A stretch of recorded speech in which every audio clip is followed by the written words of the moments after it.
Welcome to the Secure Start podcast, brought to you by the Secure Start Aura apps, supporting trauma-informed care and practice at home and in school. I can hear your soft and mellifluous voice. Well, it's never been described in that way, I have to say. When all of those years I was growing up, it was most often referred to as a foghorn.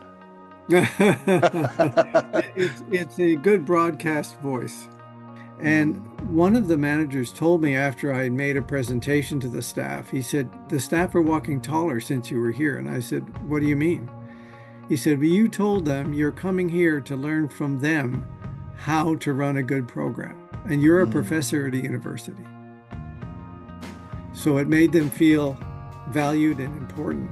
And they were important to me.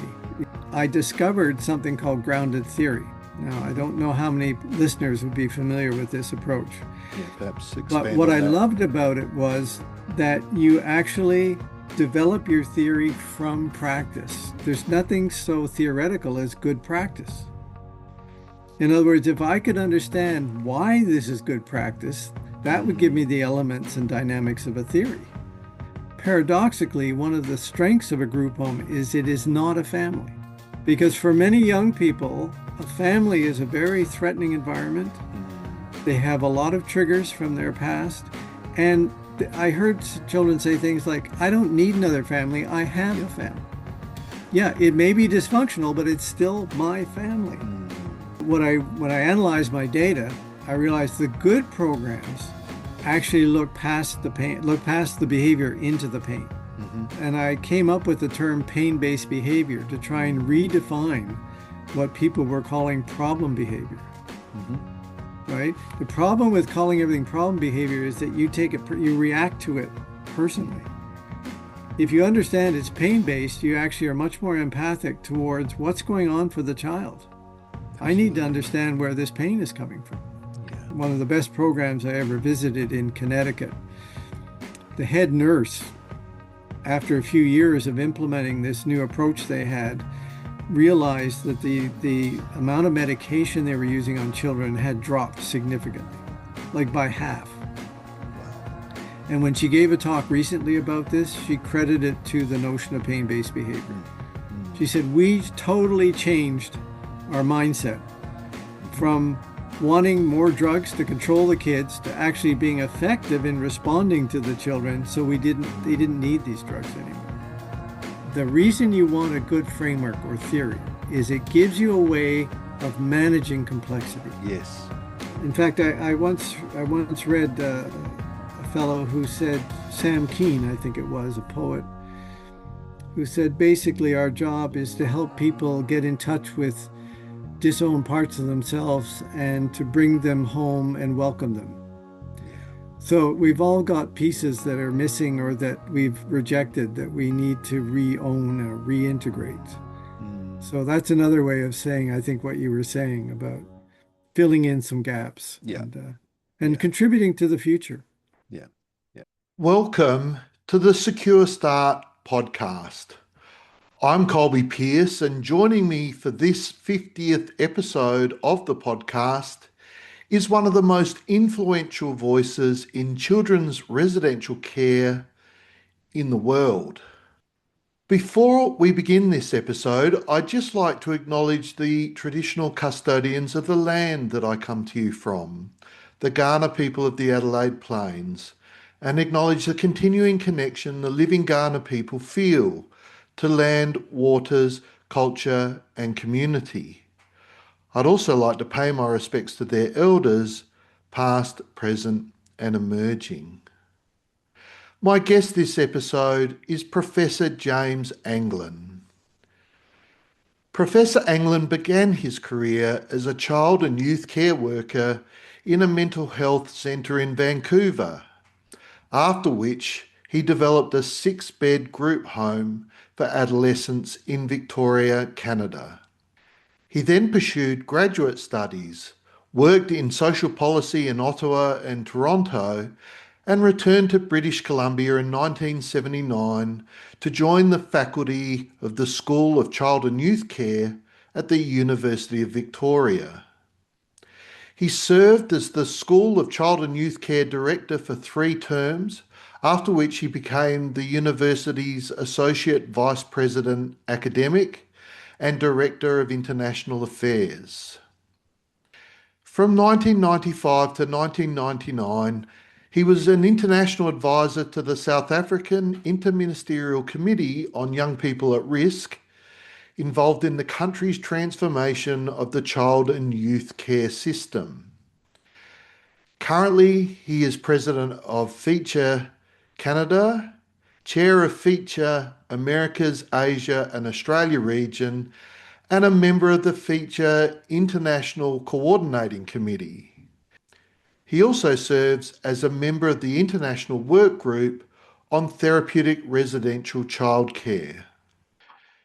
His major research interests have included parent education and support, quality assurance, professionalisation of child and youth care, and what constitutes quality residential care for children and youth. James is a research affiliate with the Bronfenbrenner Centre for Translational Research at Cornell University, advising on the development and implementation of the Cornell Care Program model that is now being delivered in 7 countries.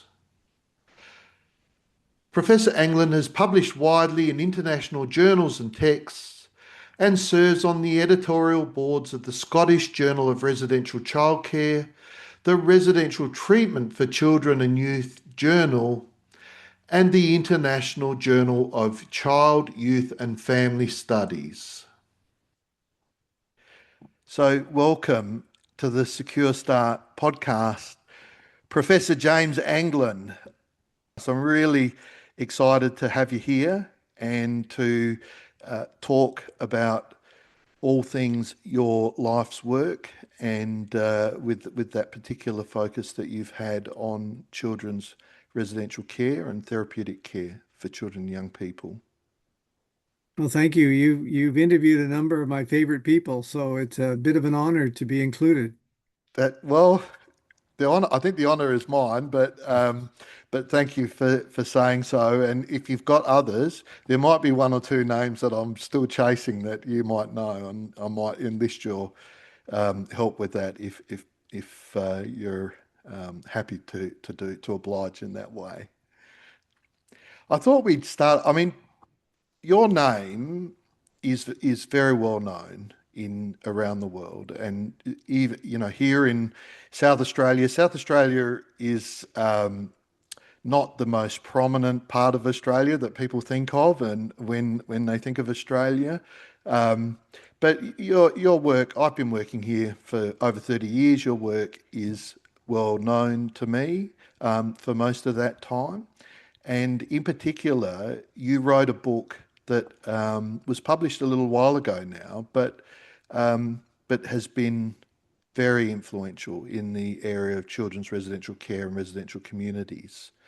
Well, I'm wondering if we just start there, if you can tell us a little bit about yourself, how you came into working in this field, and and we'll get into various other things, including talking about your book as well. Hmm.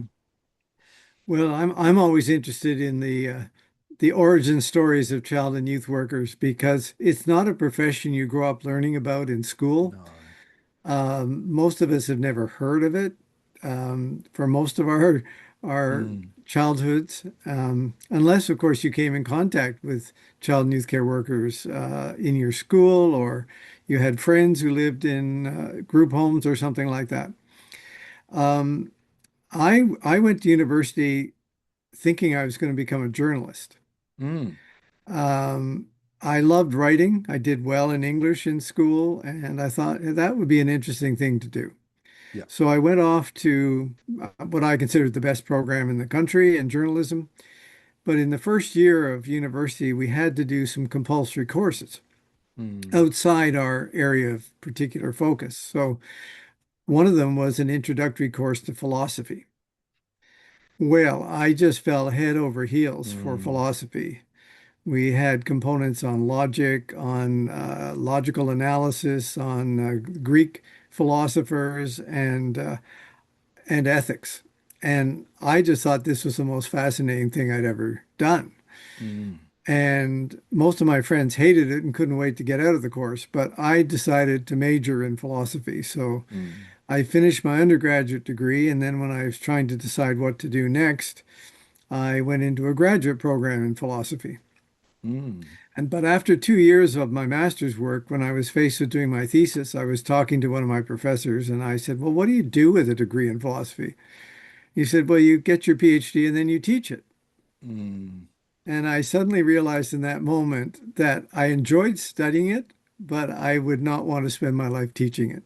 mm. So then I had to start looking around, and I was intrigued by one of my professors who did training in Gestalt therapy with Fritz Okay. Perls.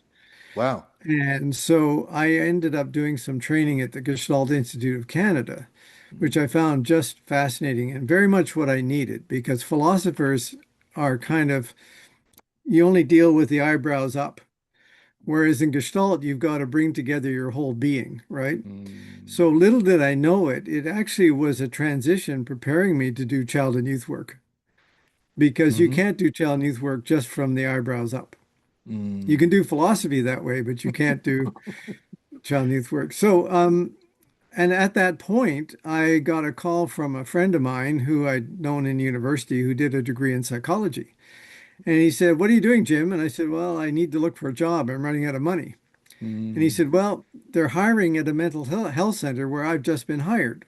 I think you'd be good." And I said, "What do you mean? I've never worked with children. I don't even know if I like children. And what do I have to offer?" He said, "Well, just do the interview. Come and have an, I'll set it up for you." So Mm, I went over to Vancouver. I was on Vancouver Island at the time. I went to Vancouver, was interviewed, and they were very intrigued by my Gestalt psychology training. They thought that could perhaps be useful in the program mm. and these were called emotionally disturbed children in those days. So they hired me. Well, I can tell you the first month or two, I was totally confused. I had no idea what I was doing. Mm, And a number of the other workers didn't know what they were doing either because there wasn't any training program for child and youth care workers. We got on the job training, but that was bit by bit over weeks. But there were some workers who were very experienced, and one in particular was from the streets of Chicago, right. and he knew how to read kids. Mm, So after a shift, I'd say, "George, I'm going to take you out for a beer, and you got to tell me how you did what you did." mm. So anyway, I spent a year and a half working in the mental health center and learned a great deal from people like George. And I just got hooked on the fact these were fascinating young people. Mm, One of the family therapists that I met later in my career referred to delinquents as Cadillacs with their steering gear out of whack. In other words, they're powerful and they have lots of energy, but they don't know how to steer themselves. And so I was trying to figure out how to help them learn how to steer themselves. That was a good image. mm, And then I met my wife at the center. She was another child and youth care worker, and we got married and moved to Victoria on Vancouver Island. mm, And again, not knowing what else to do, I actually got hired to start a group home for young people. mm. Yeah. There were not a lot of trained people around to do that work. Mm, So I developed this six-bed group home, and these were six adolescents, four boys, two girls, who had to make it in my home or they'd end up at a mental health center or a juvenile corrections facility. They were on the edge, right? mm, And that was fascinating. Again, I worked 100 hours straight each week because it was a combined parent model and staff model. So I had relief for 2.5 days a week, but the rest of the time I was on all the time. yeah. It's not a sustainable way to work, but I can tell you it's a Mm, great way to learn. yeah. So Yeah. I learned, how that I have to earn the trust and respect of these young people if anything is going Mm, to, if this home is not going to be chaos. Mm. I had to form relationships. So it was a great grounding for me. And then I went on and decided that the job I wanted was to actually supervise group homes. That would be a lot more fun than actually working in them. But they said you need a master's degree to do that. So I went back to Mm. university and did a master's degree in social work. Yeah. But after that, I moved on to other jobs in social policy and developing standards and all kinds of government type jobs until I decided to move back to Victoria and was looking for a job when government had a hiring freeze on because of Mm. austerity. And this was the 70s when there were financial crises happening. Yeah. So to end that story, I saw an ad in the newspaper for professors and instructors in child and youth care, and I didn't even know there was a child and youth care program Mm. at the University of Victoria. It was quite a new program. So I was hired to work there, and I started out doing research on parent education and support because I really said, if we can keep those kids at home, that would be far Mm. better. Yeah, So absolutely. I did research on that and, developed some perspectives on parent education support. Mm. But then after a number of years, when I had a sabbatical coming up, I thought, now what do I really want to research? Mm. This is a great opportunity to go into something. Yeah. And I thought back to my days in residential care, and I said, I did the best I could based on what I Mm. knew, but I'm not sure I knew what I was doing, and I'm not Mhm. sure what I was doing was good for kids. I really wanted to go out and see, what was Mm. good practice all about. Yeah. So I conceptualized the study as studying good group care and trying to develop a theory for how good group care works because I also looked Mm. around for I couldn't find any theories about what makes good residential care. Yeah. There were a Yeah. lot of practice guides, there were a lot of, case studies of programs that people loved and stories from youth in care, but I couldn't find a theory. And being trained in Mhm. philosophy, I thought, we need a framework here. We need something that's going to guide us Mm. into good practice because it's not intuitive.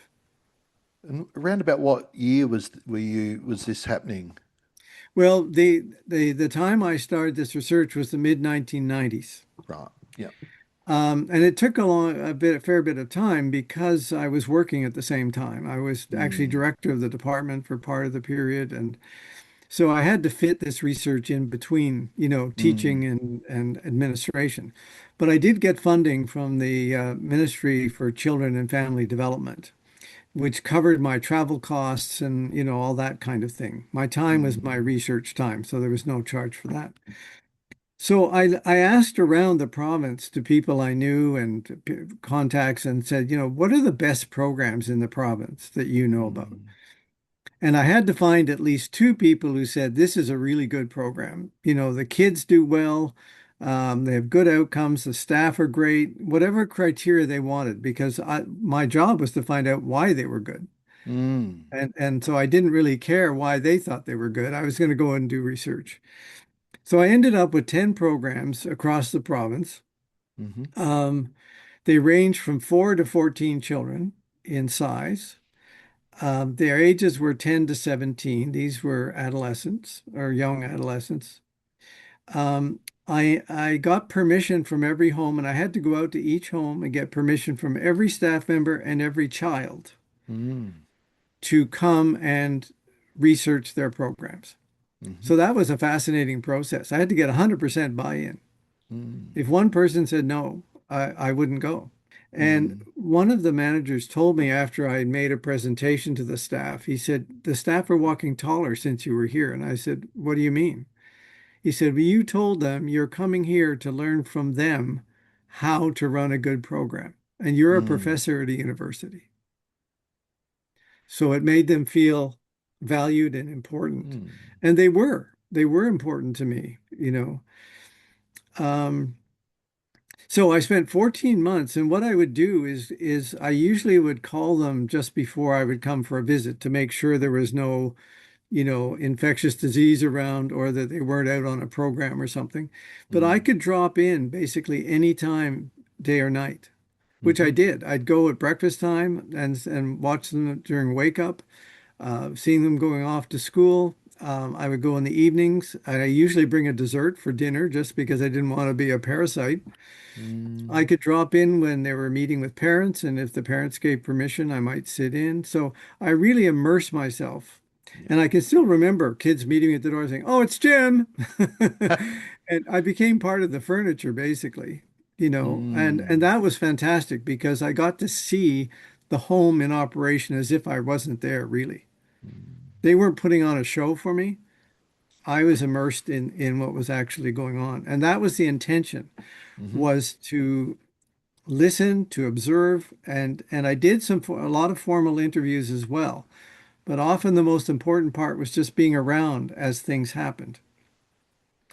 Um, and I ended up doing 85 formal interviews with children, former youth in care, parents, staff, managers, and people who supervise the homes. So I tried to get all the perspectives. And there were, I think, 18 residents that I talked to, or former residents. So anyway, that was and so why did I do this study? Well, number one, I wanted to see if I could develop a theory of Mm. what makes a good residential group care program because I couldn't find anything. I could find program descriptions, but nothing really theoretically grounded. Mhm.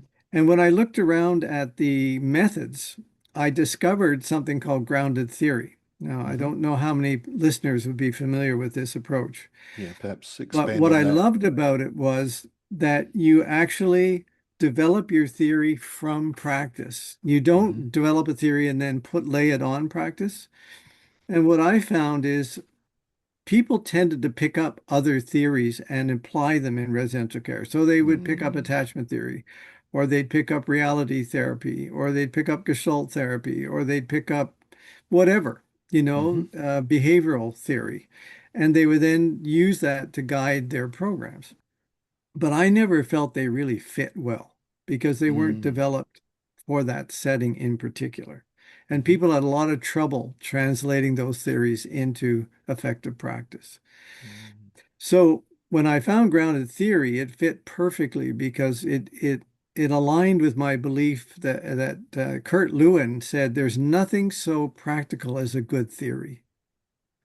And I really like that phrase. Mm. And I can tell you, most of the workers, if you talk to them, would say, I don't want theory, I want skills, I want practical things, right? Mm. There Mm. was a real distrust of theory amongst practitioners. And I think there Mm. often is amongst practitioners because Still. they see theories that don't really make sense to them, or they're being asked to do things that don't really fit, Mm.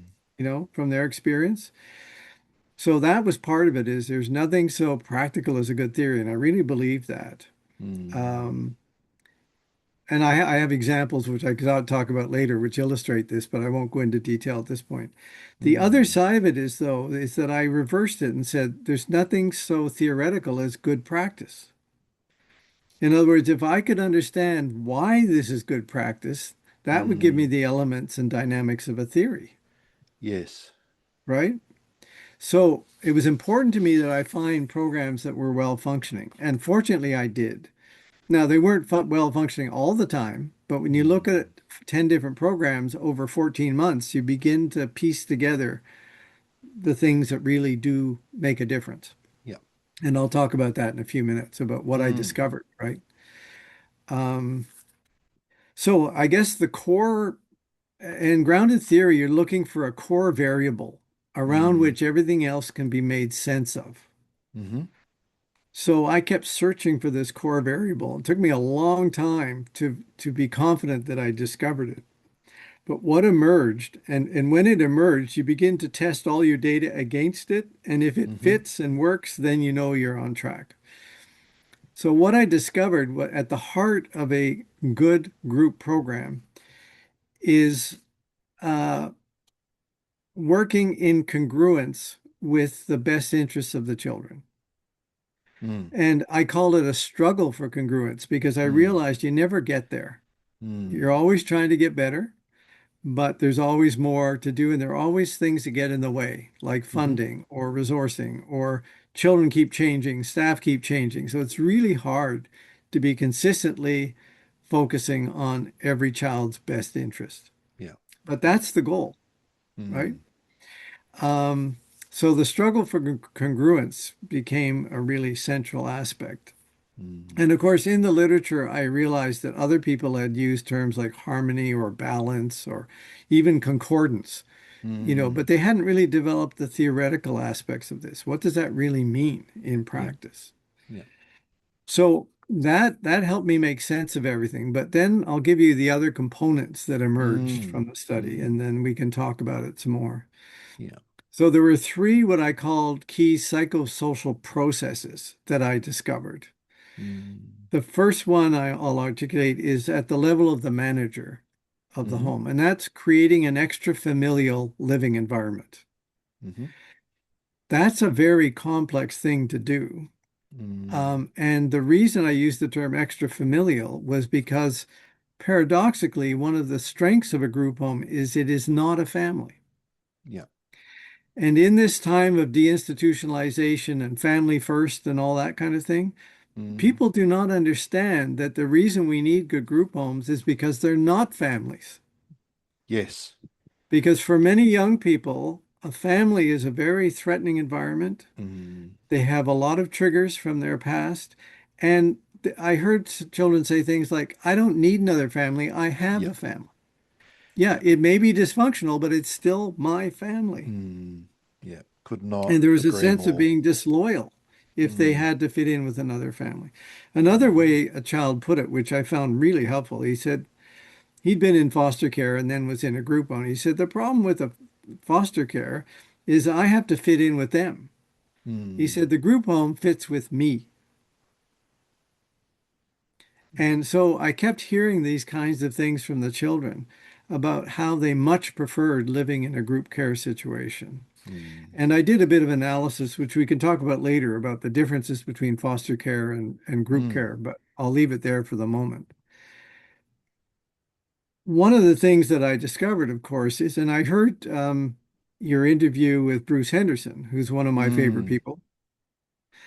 I think And you're Bruce one of talked his about the too. number of placements that children went through, right, before they Mm, ended up in group care, because the mantra of social work when I entered the field was try everything else first. yeah. And foster care is better than residential care. Residential care is a last resort. Hmm. Still And around. so children go through 20, 30, 40 placements before they Mm, might end up in a residential group setting. Well, what a waste of time and energy. And you're burning out 20 or 30 foster homes. hmm. So my worst example was a child who was placed in 32 different foster homes in 6 years. Yeah. And so the first thing she tried to do when she was placed was to break it down because Mm, she said, that's not what I need. It's not what I want. hmm. So I have a slide I use in presentations that says, okay, who's the slow learner here? Mm, The system that was not yeah. learning that these kids, that's not what they need and it's not what they want. Mm. I'll pause there because I think you look like you've got some thoughts about this. Oh, certainly, I think um, there a lot of damage is done. Perhaps once children come into care, the most damage is done through placement breakdowns, the breakdowns of foster care arrangements for the children. The most harm, I would Yeah. say, that children experience comes from that. And there are children who, as you say, well, they've all been hurt in a family context. Yep. For the psychologist in me who still remembers all my training around behavioural and cognitive behavioural therapies, um, is saying to me, well, the most effective way to treat anxiety and trauma associated with an experience or experiences, adverse experiences, is exposure. But none of us, none of us believe in flooding anymore or just chucking kids in at the deep end and hoping they swim. Yeah. So it's got to be graded. It's got to be, you've got to Hmm. build up. Children have been hurt in a family Hmm. environment. Um, we need to build back up to them Yeah. feeling comfortable in a family environment again. So Yeah. we've Yeah. got I it mean, we've got it obviously totally around the wrong way. the goal is to get those children back into their Yeah. family or into another community-based situation. Absolutely. Mm. But as you say, there's a period of time where they have to learn the knowledge and skills to be able to do that, to cope with that new reality. Richard Rawlinson said it beautifully when he said, and this is Richard Rawlinson from the Mulberry Bush in the UK. He said, children come into the Mulberry Bush to learn to live with themselves and live with Right. others. Absolutely. Mm. So they need a period of time to do that before they can re-engage with the family, which was very dysfunctional for them. It's not an Mm. easy job. No. I have good stories about that too, about children I talked to and about them reintegrating and what they told me. It's fascinating. Mm. Um, but let me tell you a story, a dramatic story that happened to me while I was doing the research. Mm-hmm. So one day I was walking across a snowy, and I'm going to read this because it's the way I wrote the story about my experience. Mm-hmm. I'm walking across a snowy and frozen landscape. I'm admiring the beauty of the snow-laden evergreen trees and the light patterns and the curves on the snow mounds between the trees. Just a really blissful thing. I'm traversing a wide and flat expanse of snow, surveying the scene with an inner sense of curiosity and tranquility. Suddenly, I find myself falling downward, and I realize that I have broken through some thin ice. I Mm. had been walking across a frozen body of water without realizing it. My entire body was plunged into the frigid water. Terrifying experience, as you can Yeah. imagine. Yeah. I have it on several sheets here because I have some photos too. Mm. And air bubbles were streaming from my mouth, and I gasped at being submerged and unable to breathe. It was a really scary experience. Yeah. But then I woke up, still feeling the after effects of a shock-like reaction in my body. Mm. So I wrote that up on November 13th, 1999. It was towards the end of my research, Mm-hmm. and it was a very, very powerful dream. Mm. I can still remember it vividly because it was that strong a dream. Mm. And what I realized very quickly, within minutes, when I kind of, woke up with a shock, was that what the water was, that frozen water was pain. It represented pain. Mm. Mm. And as I lay in bed reflecting, I had been through a particularly challenging day the day before in a home which was going through some real turmoil. Mm-hmm. And I thought what that did was trigger in me a sense that these people are all in pain. And then I thought back and I said, actually, every single child that I've met is in pain. And yet the programs aren't talking about pain. They're Mm. talking about behavior. They're talking about how do we manage this child's behavior and what do we need to do to control this child or what boundaries Mm. do we need to set or whatever. But they never used the term pain.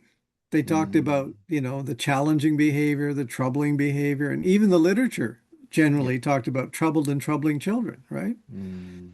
Occasionally there were mentions of pain, but no one really was exploring it. And so that really overtook me. And I realized that at the heart of what I'm studying is pain. Mm. And when I analyzed my data, I realized the good programs actually look past the pain, look past the behavior into the pain. Mm-hmm. Yeah. It didn't happen a huge amount of times, but when it happened, kids started to respond differently. Yeah. Yeah. So I said, this is a really important thing and I came up with the term pain-based behavior to try and Mm. redefine what people were calling problem behavior, Mm-hmm. right? The problem with calling everything problem behavior is that you react to it personally. Mm. If you understand it's pain-based, you actually are much more empathic towards what's going on for the child. I need to Absolutely. understand where this pain is coming from. Yeah. Yeah. The question that popped into my head is if you see it as problematic behavior, Like, who's got the problem? Exactly. Exactly. And so anyway, that was a huge insight for me, and it's proven to actually be a huge insight for many. Mm, I've been quite surprised. I mean, it's entered the literature. Pain-based mm, behavior is. I have a whole special issue of a journal I did with people talking about how they're using pain-based behavior. yeah. Um, and Laura Steckley is one of those. When she wrote a Mm, book, two chapters, I think, were on pain-based behavior. mm, Martha Holden at Cornell has a couple of chapters on pain. New York State training talks about pain-based behavior now. And that was a mm, word that didn't exist before. So mm, I feel really gratified that mm, that insight is actually proven to be really helpful. And I'll mm. end up with one other story. One of the best programs I ever visited in Connecticut. The head nurse, after a few years of implementing this new approach they had, realized that the amount of medication they were using on children had dropped significantly, like by half. Wow. And when she gave a talk recently about this, she credited it to the notion of pain-based behavior. Mm, She mm, said, we totally changed our mindset mhm. from wanting more drugs to control the kids to actually being effective in responding to the children, so they didn't Mm. need these drugs anymore. Because the reason the doctors would give drugs is the staff would be complaining about these behaviors. Yes. But if the staff came in and said, no, actually things are going really well, and yeah, he had a difficult time, they don't have to prescribe medication. The rascal in me thinks if the staff had the problem, maybe the doctor should have prescribed them the medication. Well, I think what was being prescribed was a course in how to respond to pain-based behavior. Yeah. That's really what they needed, Yeah. Yeah. not how to control behavior, but to respond to the pain.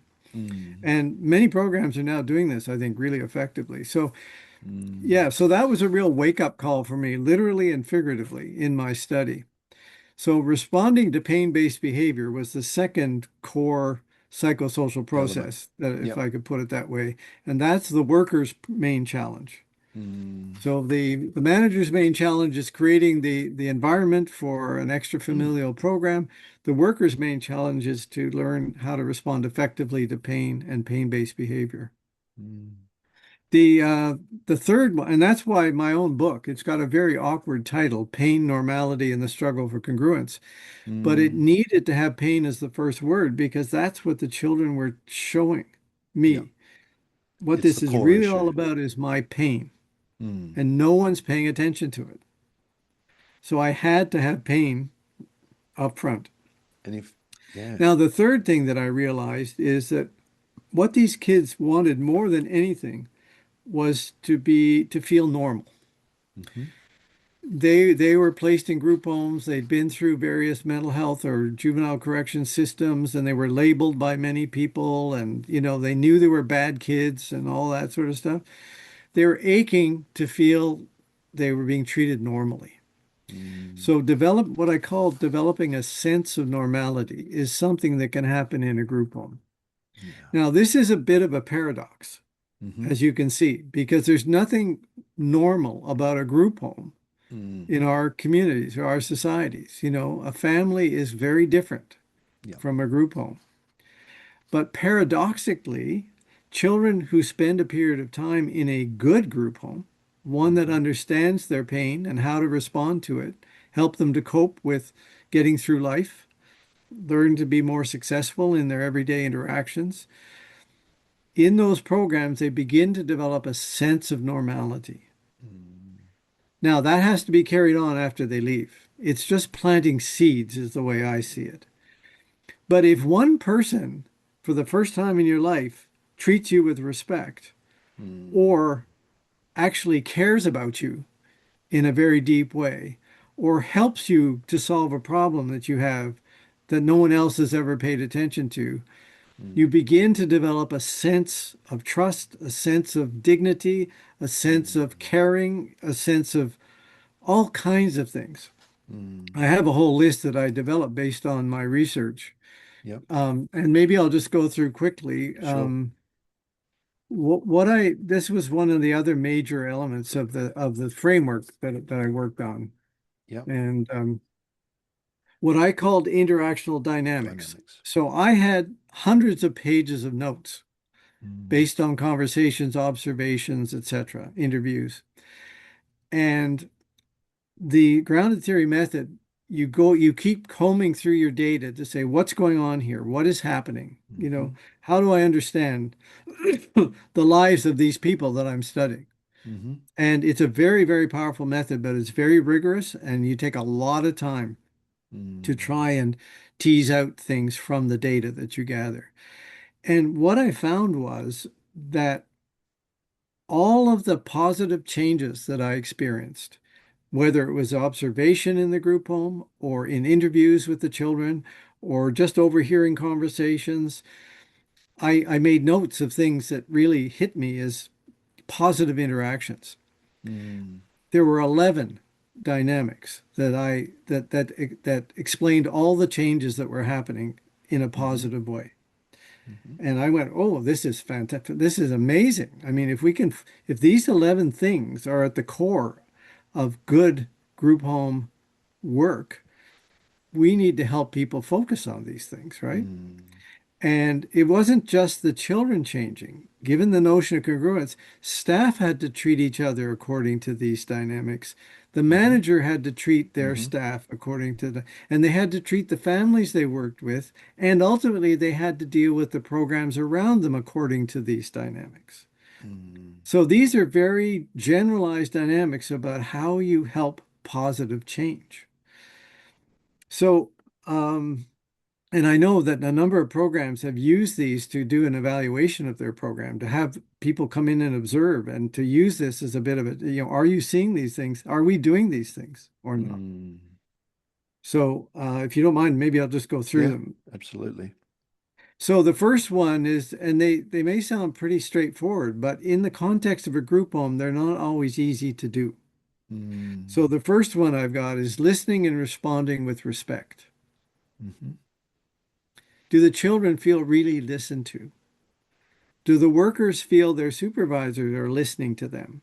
Do the do the supervisors feel their managers are listening to them Mm. and Mm. respecting what they're saying? Those aren't small things, as you would know from Mm. organizational experience. Yeah.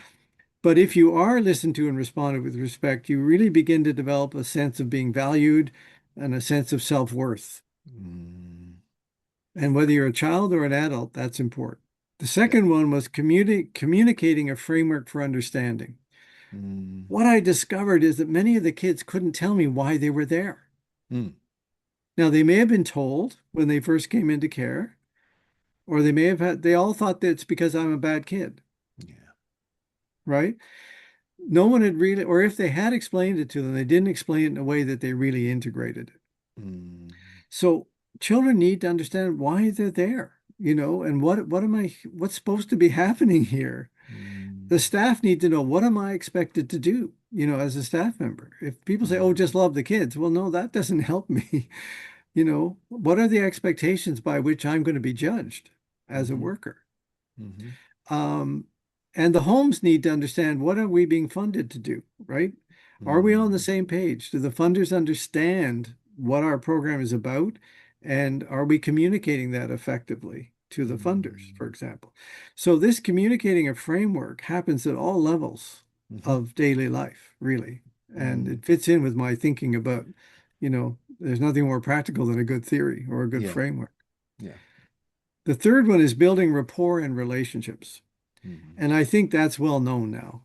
I think every profession has woken up to the importance of whether they talk about engagement, or whether they talk about therapeutic relationships, or whether they talk about trying to think of the different terms. You know the different terms. There are many different terms for this that professionals use in different professions. Mm. Um, but the notion comes down to, are you connecting with the kids in a way that you develop trust and caring between Mm. you and Yeah. respect? And I use the term rapport because one of the programs that I studied was only 3 days long maximum. It was an Mm. emergency shelter. Oh. I learned a lot from that program, actually. about how you Mm. welcome and how you say farewell to children, even after a short visit. Mm. And within hours, they developed rapport with the children who came in. They were extremely good at Mm. connecting with young people who were very distraught and often, very traumatized Yeah. because they were placed in emergency shelter for various Mm. reasons. The fourth one was establishing structure and routine. Now, I think, Mm. again, child and youth care has always talked about the importance of normalizing the environment, having regular bedtimes, regular feeding, regular meal times, clear expectations for what happens, in various situations. So that, of course, is always going to be important. And that helps the children to relax and feel there's some predictability in their world. Mm. Because as you would well know, as many of these children coming into care have never had No. routines. They don't know if they're Mm. going to eat tomorrow or not, if their parents are coming home or not. Their lives are very often chaotic. Mm. And that kind of sense of trusting the environment and the reliability of other people is really important. Mm. And that's true at all levels of the staff. If your manager comes in and suddenly flies off the handle at you, that's not very helpful. No. You need to have some predictability and reliability in your relationships. Mm. The fifth one is inspiring commitment. And and I had to have the word inspiration in here because one of my favorite theorists talks about the essence of organizations is spirit. Mm. We talk about esprit de corps, we talk about team spirit, but we Mm. seldom really look at it. What does that really mean? And you know it when you see it, right? When Mm. there's a sports team where everybody comes together and they're all making sacrifices for each other, you feel it, Mm. right? And they always perform much better than if each individual tried to maximize their own Yeah. stardom, if I could put Performance. it that way. Mm. So we Mm. know about that from many other areas, but it's really important in a group home and that we got to inspire the children that there is a better future. You can Mm. do better. You Mm. are doing well in these areas. And I know you can do better. I remember one worker, the child was complaining about, oh, you don't know the pain I've suffered. You don't know my family, et cetera, et cetera, et cetera. Um, and the worker said, yes, I know that. And I also know you can make good decisions. Mm. It just stopped the child in his tracks. He'd never had an adult trust to say Mm. that about him, Mm. I know you can make good decisions. And you could just see in that moment that he was getting a new appreciation of himself. Mm. So these are little examples. Only a few more. Offering young people emotional and developmental support. Well, I don't have to say more about that. We Yeah. know that trauma requires that. Um, Mm. Developing a sense of caring and for mastery, you need that kind of set of relationships. Mm. Challenging the thinking and actions of young people. Um, okay, these two things go together, offering emotional support and challenging. Yeah. And it particularly came out to me in supervision. Mm. If you're going to supervise frontline workers, you have to first develop a strong relationship, which Mm-hmm. will allow you to challenge them when they're not doing Mm-hmm. well. But they will know you're doing it in a supportive way Yeah. rather than trying to undercut them.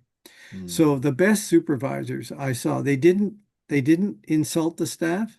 Mm-hmm. They would say, explain to me why you made that choice. Mm. Do you think you could have made a different choice? So they would challenge very gently the person to come up Mm. with a better way of thinking or a better way of doing things. So offering developmental and emotional support and challenging thinking and actions is really critical. If we Mm. don't challenge each other in the care situation, then bad things will happen and continue to happen. Three more, sharing power and decision making with young people. Mm. Um, we all know, I think, from the research that if you involve children in developing the rules for your program, they're far more likely to follow them, Mm. right? And often the rules they come up with are far more stringent than the ones you would ever come up That was with. exactly what was going through my mind. It's really interesting. Now, and sometimes you have to temper it and say, well, maybe that's a little more than we Yes. need. So, but having that dialogue and actually having them have genuine input into what's going on makes a huge difference. Mm. Respecting personal space, and I have terrible stories about when people's personal space wasn't respected. Things go Mm. badly wrong. And sometimes all it took was a worker to say, a child comes in totally out of Mm. control. Yeah. And he says, I'm going to go up to my room. You don't suddenly say, no, you're not. You're going to sit here and talk to me. You say, fine. When you're ready, let's talk. Mm. Right? So giving them some space to actually deal with what's going on, but letting them know you're there, you're Mm-hmm. available, Mm-hmm. you know, discovering and uncovering the potential of young people. That's so important. I guess you and I probably both have examples of people in our past Mm. who saw more in us than we saw in ourselves, whether it was in the elementary school or, high school or university or just in work. Mm. I can tell you two or three stories where my career would have been over in child and youth work if it hadn't been somebody who believed in me and believed in me more than I understood I Mm. was capable of myself. And so we need to do that with children too. We need to help them see that actually there's a lot that you're doing really well. You're very close to actually achieving some goals that you Yeah. probably didn't believe you could achieve, right? They And feel they like do, they failures. respond. Mm. And the last one is just simply providing resources. And my favorite story about this one, I mean, sometimes a kid who wants to play basketball just needs good basketball shoes to Mm-hmm. fit in with the team, right? Mm-hmm. Don't want them to go in old tattered sneakers when everybody else has these Michael Jordans or whatever. Mm. Um, so one of my favorite stories, and I tend to cry when I tell this story, so fair warning. Um, One of the children who I had been observing in the program was leaving to go back home, Mm. and they had a little cake and saying goodbye, a little farewell, and I happened to Mm. be there for that. No, actually, I wasn't there for that. He told me the story about it. I mean, I Right. knew everybody involved, but he told me the story. He said, Jim, they gave me a cake, which was really nice, but the director, I used to go fishing with my favorite thing in the group home was to go fishing on Saturdays. He would take me fishing with him. Mm-hmm. So when he was being discharged from the group home, when he was leaving, the director gave him a fishing rod as a present. And he said, Jim, that was the best present anybody had ever given me in my life Mm. because it connected with that relationship. It gave him the ability to go out and have that experience on his own. So Mm. sometimes just giving children what they need at the right time can have a huge Mm. impact. And just so it's a way of loving, actually, Mm. is Mm. you pay enough attention that you give a gift that fits with exactly where they are. Mm. So those are the major elements. And what I realized also, and this is where the congruence came up, is that the 5 levels of group home operation that I identified, one is the extra agency level, the funders and the schools and all the system that surrounds the group home. Mm-hmm. There's the management, there's the supervision, there's the care work, and then there's the children and the families. Mm. So the notion of congruence has several dynamics. First thing is it has to be congruent across all 5 of those levels. Mm. And I also discovered, and this is actually, I think, echoed in the management literature, is that the congruence flows from the top. Mm-hmm. In other words, you have to have strong leadership that lives by the principles and values that you want the program to represent. Mm-hmm. Because you can't have them being SOBs to their staff and expect the staff to care for the kids. So that's where leadership is so vitally important. And so some of the programs that I've helped develop, they all start with training the board and the Mm. senior leadership of the agency first. Mm-hmm. You don't just train the line workers. The leadership has to know the principles and the practices that are important at all levels of the organization. And be behind them. 100% behind them, or it's not going to work. Mm. So those are the elements. And I have a schematic which is really using a Rubik's Cube. And I hadn't really thought about a Rubik's Cube, except that I thought it was a good way to demonstrate the interaction between all these various elements. Mm. So in one dimension, you have the 5 levels of the organization. Another level, you have the 3 basic psychosocial processes that I mentioned. On the other Mm. dimension, you have the 11 interactional dynamics. And all those have to be situated within a circle of congruence. And and I think it illustrates very well the complexity of group homework. Because Mm. yes, there are only about 20 elements. But do you know how many combinations of a Rubik's Cube there are? Yeah, yeah. I don't It's know. something, it's Mm. 47 quintillion. I mean, it's got like 12 or 14 zeros Mm. in it. And that's just a simple Rubik's Cube, 6 by 6, whatever it is, 6 by 6 by 6, I think it is. Or no, is it 4 by 4 by 4 actually? And it's got 6 sides. Mm. But Mm. the number of combinations you can make of colors and positions is in the quintillions. Wow. But do you know how many moves it takes to solve a Rubik's Cube, no matter how complex? This is something that I struggled with a lot when I was younger, but I've moved on from it. I couldn't do it, but tell Well, us. a Rubik's Cube never takes more than 20 moves. Right. If you know what you're doing, you can solve it in less than, and most of them, 80% probably in less than 10 moves. The Wow. world record now is about 3.5 seconds on average to solve a Rubik's Cube It's from any amazing. position.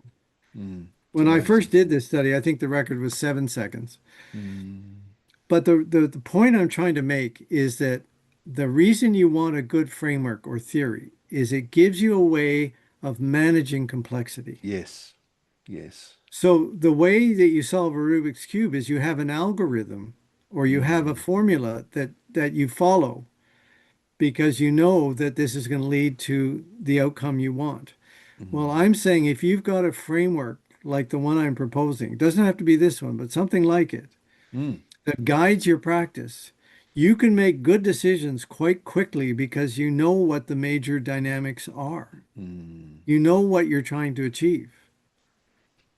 You know, Mm. what does this child need from me right now? Well, there's not an infinite number of things. You can reduce that to a number of dynamics, and then if you respond Mm. appropriately, then they lead you to where you need to go, Yeah. right? That's the difference from reacting to behavior to understanding pain, is that Mm. the children will then guide you to what is going to soothe their pain, what Mm. kind of relationship they need to begin to relax and to trust. Mm. Anyway, that's a quick overview of my entire book. I hope it wasn't too overwhelming. I think, well, it certainly came across as very accessible to me, and I agree that um, a good a good theory, a good organizing theory in this space. Um, Laura Steckley, who you mentioned, I've had on the podcast, and she's just between the two of us. She's the next one I'm editing and putting up for a second appearance. But she talks about different types of containment, and one Yeah, of those, I can't remember who she said the name of the person who came up with these different types of containment. The one that really came home to me was epistemological containment. right. That that idea that having that a guiding framework that helps you make sense of the work, that helps you manage complexity. And I reflected on my own career, and when I started as a clinical psychologist straight out of university, my first job was in child protection, and the location was in the outer northern suburbs of Adelaide, the most disadvantaged Mhm. population with most complexities in their life in Adelaide, and I hadn't. I had an interest in attachment theory, but I hadn't done a work placement as part of my training in child protection. Most of my peers who went into, or most who of my peers who subsequently went to work in child protection had done a training placement, often enough under my supervision. But anyway, but I had an interest in attachment theory, and that became my working framework, and was a containing framework, Hmm. if you like. Hmm. So, that's when I'm listening to you talk, I'm thinking about in containment terms. So containment being something that helps you manage the unmanageable. Right. Having a good theory as you talk about it, or is something that helps you manage what could easily become the unmanageable in the circumstances. Um, and it's a form like, well, I'm hearing and using the word in my head, epistemological containment. It's Yes. like, Yeah. I think it does fit very much with what I was discovering mhm, and wanting to discover was that, and partly I credit that to partly to my philosophical background. I mm, just need to have an understanding of what I'm doing, not just do it. yes, I want to have a cognitive way of making sense of what's happening, not just experiencing it, but actually making cognitive sense as well as effective sense. yeah. So can I ask then, um, you very early in your professional life, you set up a group home for 6 young people, as you mentioned. And at that time, I guess I'm paraphrasing what you've talked about during this conversation, but at that time and at least immediately subsequent to it, you were of a mind that you just did the best you could with what you knew Right. at the time, yeah. But you didn't. It sounds like you didn't really have a theory at that time. You didn't have an epistemologically containing theory that reassured you, that made sense of it. I do wonder, after you did your research and you looked back, how much of what you did in that first group home was aligned. I use the word alignment as well as congruence. Um, was actually aligned with what you discovered in the research. I, I'd answer it by saying the things that I did well aligned with the theory, and the things that didn't go well were not aligned with the theory. In other Mm, words, the problem is it was too hit and miss. I was mm, learning by trial and error, yeah. and that is not a good way to learn to work with children because they're Mm, the ones who pay the price. mhm, And that's a big criticism I have of, when I first started working in a mental health center, there was far too much hit and miss, and the children mm, had to suffer as a result from us not really knowing what we were doing. These were the days before there were university training programs or college training programs. Um, and so that's one reason why I was happy to join the university was to create a training program which would prepare people so mm, that they could enter the practice without going through all that hit and miss. They would have mm, frameworks. They would have some practical experience that was supervised before mm. they entered into a work And situation. that's, I guess, what I, immediately came to mind was that at the time that you did this, there wasn't the level of preparation for people that there is now. But it also, some people say, well, look, you know, raising kids isn't that hard. I mean, it shouldn't be that hard for us humans because, any number of members of the animal kingdom raise their offspring to independence without guidance, without, theories, without psychologists and psychiatrists and social workers and others, guiding and giving advice on how to do it. Like, how hard can it be? I think that's something that you can come up against in this sector and even in other parts of the social care Yeah. spectrum. But what I'm thinking about is the importance of congruence, the importance of what other people refer to as a primary task, but the importance of actually having some learning. yeah, as Yeah, part of the job. when I look back, I wish I'd had more child and youth care training before I became a parent or in my early Mm, years of being a parent. I mean, there's no better way to learn about something than to teach it, right? Um, but yeah, I think I missed a lot of opportunities mm, when I look back through my theory. Let me mm, tell you one story. Maybe just this. I know one of the things that you and I talked about is the powerful moments in child and youth mm, care, right? And living with children. And this applies, I think, to parenting as well as to alternative care situations. One of the stories that one of the young people told me, which was it stuck with me, and I've actually used it in the forward to another book by mhm, someone else, illustrating, I think, that we never quite know what impact we're having on these kids. mm, So I was interviewing this young boy, and he said, "Let me tell you a story." I said, "One morning, Saturday morning, I came downstairs and I could hear there were two workers. There was a male and female worker on the shift that Saturday, and they were arguing mm, in the kitchen." So he sat down on the stairs and he was terrified. He said, "Because when I was growing up, when a man and woman argued, the man beat up the woman." mm, I listened and listened, and suddenly the arguing sort of stopped. So I went into the kitchen and they said, "Oh, good morning, welcome. We've made pancakes. Do you want to have some pancakes and maple syrup?" And he said, "It was the first time in my life where I'd seen a man and a woman argue without the man beating up the woman. And I mm, realized there's a different way for men to treat women, and I decided that's the way I wanted to be." mm, And I went, "Oh my gosh." And those workers have mm, no idea that he had that insight.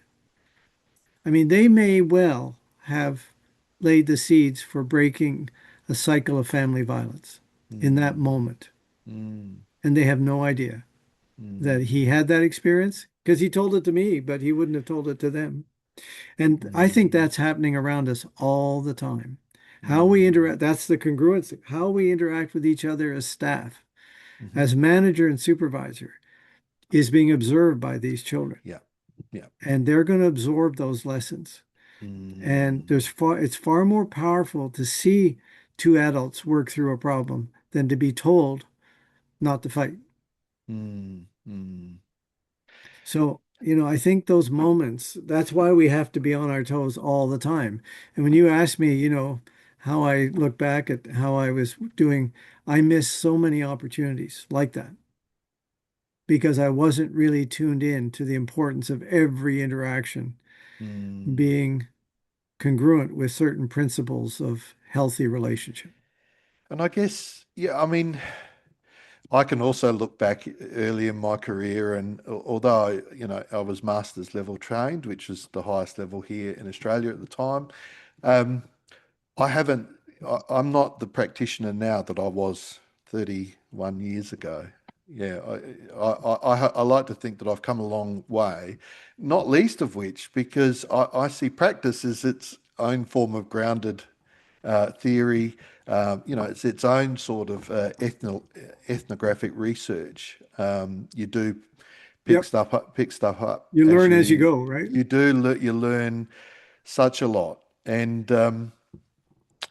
yeah, but I guess this is one of the reasons why I have a podcast, right? And why I want to I want to talk to the Professor Anglins of the world is um, I think it's really important to, I guess, get through what I observe as in some quarters is a degree of resistance around um, training, first and foremost, and secondly about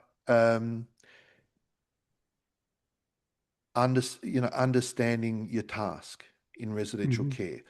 I, I think, so I'm just going to, on my hobby horse, my concern is that so long as people at all levels of the social care system, from the minister to the chief executive to the leadership and so on, so long as they see residential childcare as an option of last resort, they will treat it as an option of last resort. And you said something very profound to me that stuck with me when we met prior to the recording of this podcast, which I've written up here, which is if you don't believe in good quality residential childcare, then you won't have it. And my concern is that, and I think this is some of my guests have talked about this struggle to make sure that that residential care is not seen as an option of last resort, and that there's actually an understanding of the worth of residential childcare, and in having that understanding, in investing in it, investing on making sure that we have good quality residential childcare, that staff are adequately educated and supported in the work that they do. Yeah. I you're triggering in me. I did a series of presentations in Australia, not quite a few years ago now, Mm. where I was in, I guess, Brisbane and Sydney and Adelaide and Melbourne. Mm-hmm. And I think it was South Australia where I gave a presentation, and it was the thank you was being given to me by the director of residential care for the state. Mm-hmm. And actually, I think it was before. I think she was welcoming me, actually. Yeah, I think it was Mm. before my talk. But she'd obviously been well briefed because she stood up and she said, "Well, I can assure you that the department is trying to act in a way congruent with the way we want our programs to operate." Mm-hmm. And I went, "Whoa, she's got the notion of congruence." She's admitting that Mm. that's what they need to do, is for the way that the state decision makers and funders work needs to be congruent with the relationships you want for the children Mm. that you're responsible for. And I went, whoa, if we could have systems that congruent, I mean, actually striving to be congruent and being Mm. willing to be held accountable to that, how different. I mean, then the whole system becomes a container, not just the home, Mm. right? There's another person that talks about the holding organization, Yep. Yep. right? And that whole notion of somebody has to embrace the chaos and to give a sense of safety and support, that, Mm. you know, the emotional and cognitive support to the people who are embroiled in that. Because there is nothing, I can tell you, and you know, Colby, nothing more complex that I've ever done in my life than working in a group home for 100 hours a week. Mm. Nothing. I Yeah. mean, a vice president of university, heading a research project, working in government at a senior level, Mm. nothing compares to the complexity of living with six kids 24/7 and having to make good decisions. So that's good training for any organization, I think. Yeah, yeah, but you need you need that epistemological containment as well. You need the holding environment and the theoretical model, the practice, the practice model.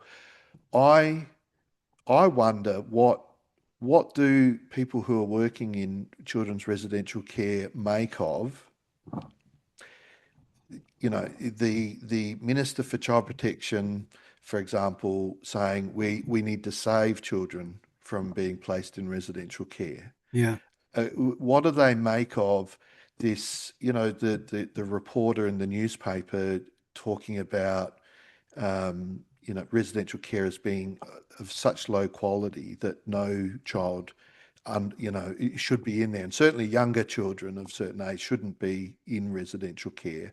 What do they make of a Royal Commission that comes out and says that we should be striving to end residential care of yeah. children and young Well, people? I mean, there are poor residential care settings, absolutely. And there have been horrendous things that have been done in the past. And I know well because I've been involved in several cases involving historical abuse.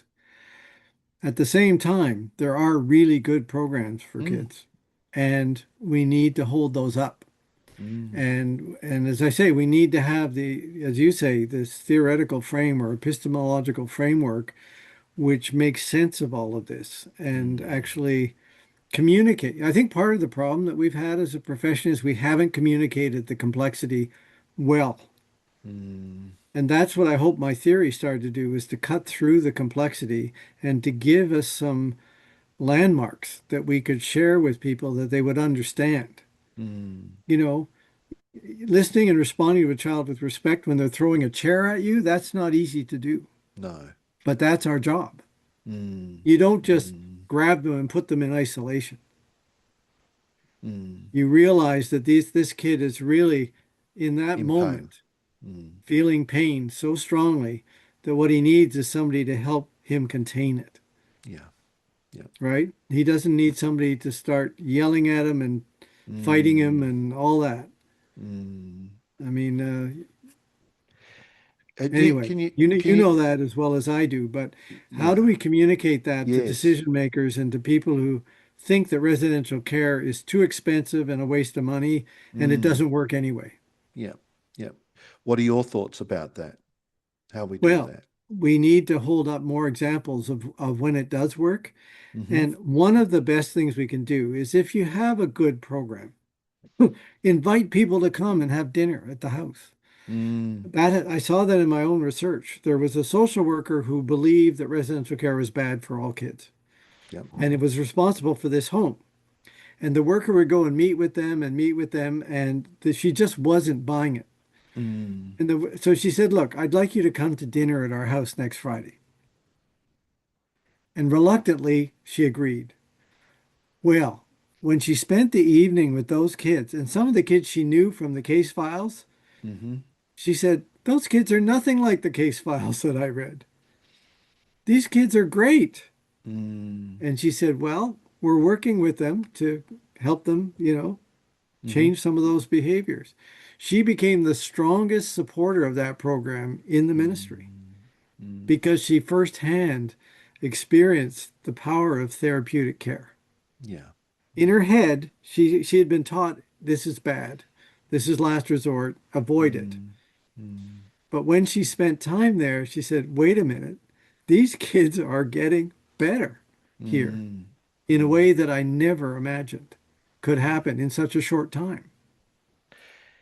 I know you're associated with the Cornell program. I wonder if you might just speak a little bit about their model, the Mhm. care model, and how it really aligns with your work and the outcomes that they achieve with that model. Well, you really do need to interview Martha Holden, who worked with a team. She was the head of the team that developed the care model. Mm, And after I'd published my research, I gave a presentation in Scotland that was attended by a researcher from Cornell. mhm, And he took my book back and asked all the people in the residential care project to read it. mm, I then got an email from Martha saying, would we be able to use your framework? Because we've been asked to develop an organ. Originally, they were asked to develop a training program for workers, but they said, mhm. the more we read your book, the more we realize we actually have to do an organizational development framework. Yeah.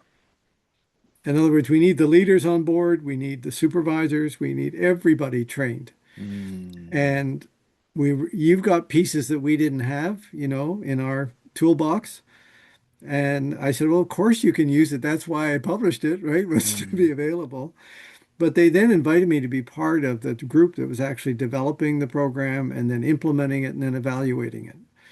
And it took 12 years from the first meeting to create the framework, to start creating the framework, to actually having the program accepted as an evidence-based practice. mm, Because you have to implement it, you have to evaluate it, you have to publish about it, you have to demonstrate, what the impact is. And it takes mhm. 12 years to Yeah. do that. I didn't believe it when I was told it was going to take 12 years. It took almost exactly 12 years.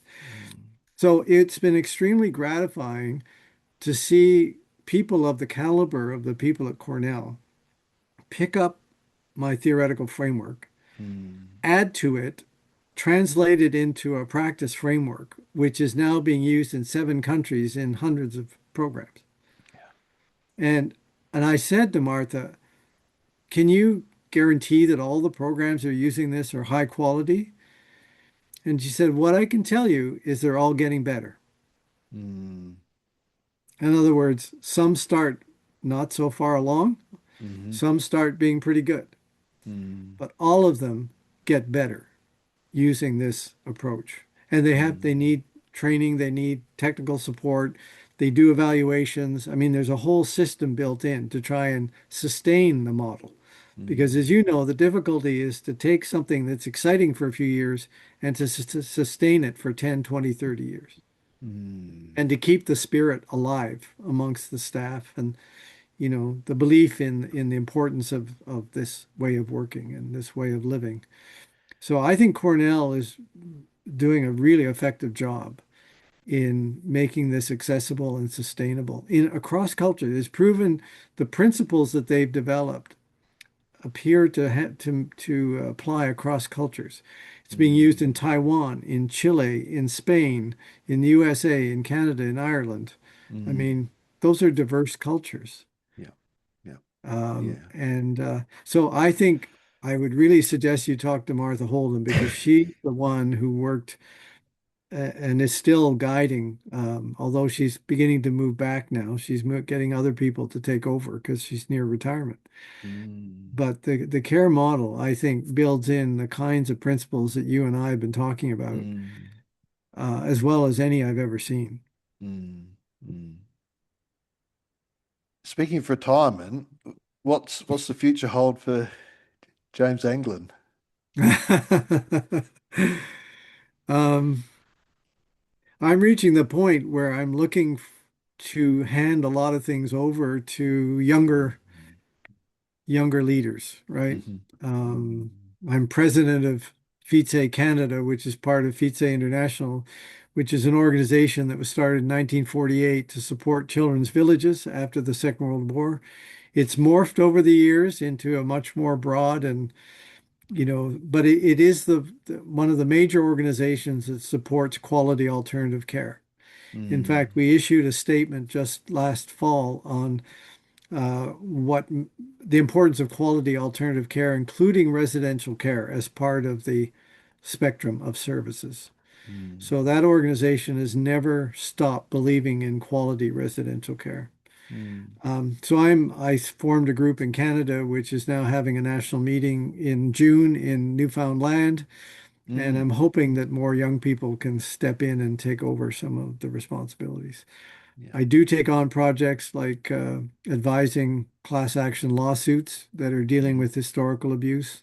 Mm. Um, so I do that. It's not easy doing those, but I think it's important that we hold systems to account for what's happened and what Mm-hmm. needs to be done differently in the future. I still write chapters occasionally for books and for journals as I'm asked or as I feel moved and things. So I've never understood work-life balance, really. I mean, to me, my work is my life and my life is my work. And Yeah. to me, it's just there's just no separation between. Mm. I mean, I probably work 7 days a week, at least a little bit, and not because I have to, but because I love to. Yes. Um, but I don't work a full day anymore. I tend to work half Mm. days and Mm. do a little bit of help around the house and go on outings with my wife and take my dogs for a walk and things like that. So, yeah, Yeah. I'm very much I mean, I've been doing this work for almost 55 years now, Yeah. in Wow. one way or another, right? So I Mm. think I am losing some of the stamina that I had. There's no way I'd want to run a group home again right now. Mm. It I is. wouldn't have the That is stamina to do it. stamina is the word, isn't it? That's what you don't lose the knowledge necessarily, but but the stamina wanes. Yeah, Absolutely. over And time. yeah, so aging has its consequences, I'm afraid. Mm. Mm. But when I see people like Laura Steckley and others coming along who are doing such brilliant work, Yeah, Ruth Emond, I don't know if she talked about Ruth Emond's work. she I did. can't Yeah. remember. I met Ruth Eman when she was doing her PhD work, actually. She was living in a children, or it was just after she'd Yes. stopped living in a girls' residential program. Yeah. So, I mean, there are people around the world who believe in this Mm. work and are contributing to the knowledge base in very important ways. Mm. So that gives me a lot of hope for the future because certainly the deinstitutionalization movement around the world now is very, very disconcerting. Mm. It's dispiriting, it's devaluing, it's leading to very poor care for children. And I'm afraid it's going to have to get really bad before people will wake up and realize that they've gone too far, Yeah. that they need to rebuild quality residential care Mm. because some children just can't be coped with in a family-based situation, Yeah. at least for certain periods of time, right? Yeah. Yeah. So, I continue to try and do what I can to move things forward, but Mm. yeah, I'm more and more aware of being Time more passing. generative. I want to Mm. help others to do the work. Aye. Aye. And And that's what your certainly. podcast does, right? I mean, I love that you do this podcast. I've actually recommended you already. I think I told you to another young woman who's starting to do podcasts for the first time. She's going to interview Mm. me in the next 2 weeks as Okay. her first podcast, Yeah. uh, just because she trusts me to kind of work things out with her.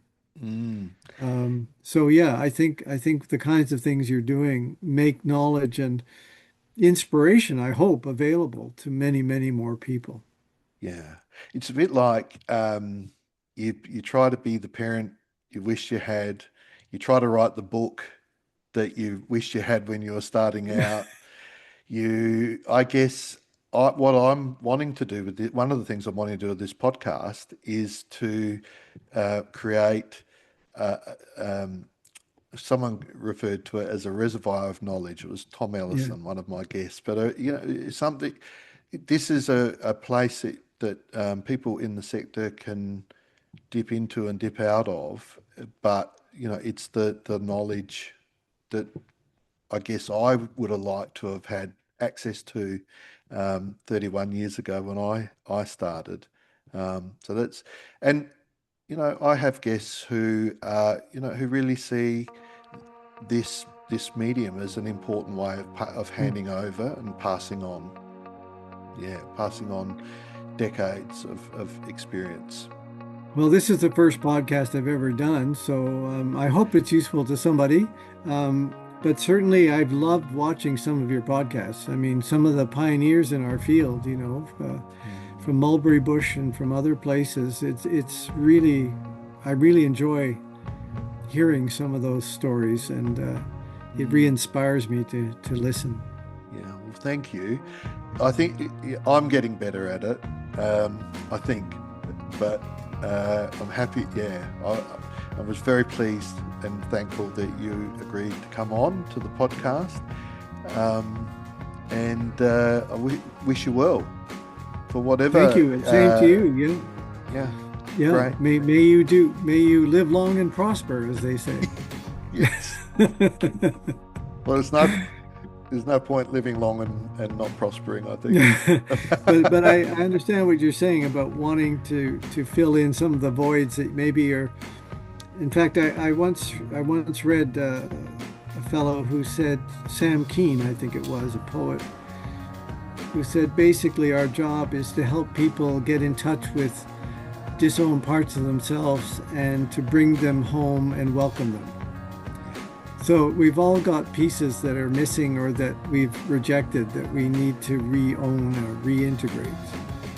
So that's another way of saying, I think, what you were saying about filling in some gaps Yeah. and contributing to the future. Yeah.